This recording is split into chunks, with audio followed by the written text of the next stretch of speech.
Hi everyone, my name is Edward from FCST. Today it's a pleasure to introduce you the fusion splicer FCST-FTTX.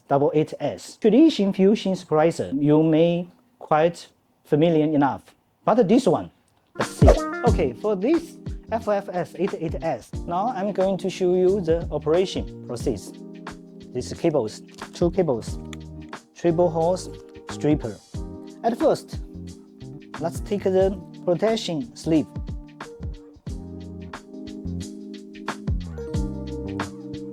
The cable goes through the sleeve, strip of the jacket.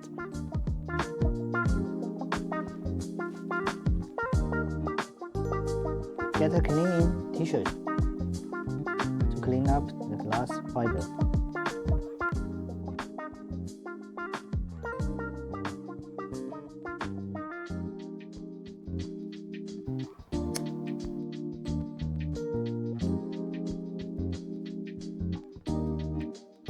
You can see it just costs 6 seconds, so it's really fast for splicing. Now let's get the heating shrinking.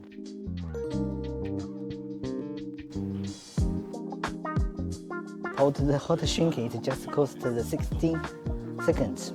It's really fast.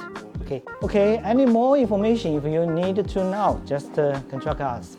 Thanks for watching.